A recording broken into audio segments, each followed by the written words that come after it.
What's going on, everybody, and welcome to a brand new video on this channel. And in today's video, we'll be going over what compound interest is, how to utilize it, and who it is meant for. So the inspiration behind this video came from a couple of my friends at school who kind of wanted to get into investing. So I'm going to create this kind of series, and the first video that came to mind was compound interest, because I think that is one of the best ways to get into investing without having to put a lot of time and effort to learn the investing side. It's one of the easiest and low barrier to entry ways of getting into investing as well. So let's just jump straight into this. Okay, so what is compound interest and who it is for? Compound interest in the simplest form is taking your earnings and reinvesting them. So let's just say you have a $10,000 account and you made $1,000 on it, about 10%. You now have $1,000 of profit. Instead of cashing that profit out, you decide to reinvest it. So now you have $11,000 reinvested and you earn 10%. You just now made $1,100. So you can see, and you just keep reinvesting that, and you can see how it can compound over time like a snowball. So right in front of me, I have a calculator, and before I jump into the calculator, let me just say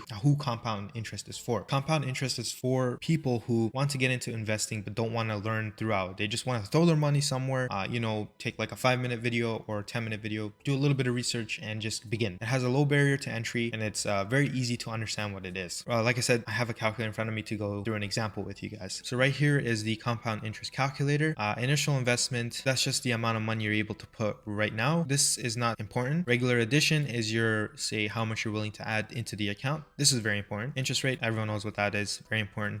Interest compounded, most likely yearly. That's the example we're going to be doing. And years to grow is another important variable. Starting off with an example that I want to give. A lot of people like to purchase cars, right? And cars are viewed more of a liability since the money you're putting in is not giving you any money back. So I just went over to Toyota's website and chose the Corolla, second to the base model, so the LE CVT, and I just chose a very standard, payment. We got the 60 months at Toyota's rate with 0 down right here, and you can see our monthly payment comes out to $606. Let's just say you add an additional $200 for insurance and another $200 for gas, so that's around $400 plus 600. We'll round it off to about $1,000 a month you'd be paying for a car. If we go back to our interest calculator, and let's just say we put 0 down, right, and we add $1,000 a month to the account, so we're basically paying for the car, but instead we're paying our investment account $1,000 per month. Our interest rate, I know Toyota's interest rate is 6.89%. The stock market or the average S&P 500 interest rate is 9.9%. That's what came up whenever I googled it. So we're just going to round down to 9%, keep it an even number. The interest is compounded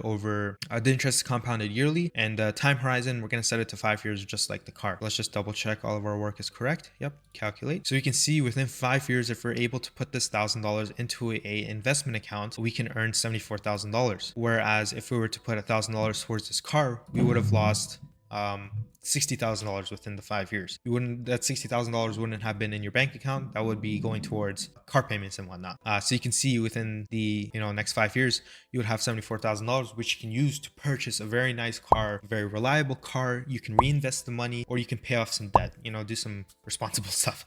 But yeah, you can see the power of compound interest. Now you can play around with these numbers, like the regular addition. You can change that number. If you go to school and you come out of school and you want to land a job, your average income, I think starting off is $60,000 per year, around $5,000 a month. And you slowly get raises, bonuses and whatnot. It increases your yearly salary to around $100,000, right? So you're able to allocate a bit more money into the investment account. And now the time horizon actually changes too, right? So now you're saving up for retirement, 30 years or so, for example. This goes up to $2,000, keeping that interest rate the same. We can see within 30 years, you'd have $3 million in your bank account, right? But yeah, this is basically the power of compound interest. And I just wanted to kind of make this video to help people out with a way to get into investing without having to put without having to learn a lot, and a way to just set and forget. If you guys enjoyed this video, hit that like button and subscribe. Comment what other videos that you want me to make. That's basically it. I hope you guys enjoyed the video. I'll see you guys all next time. Take care and goodbye.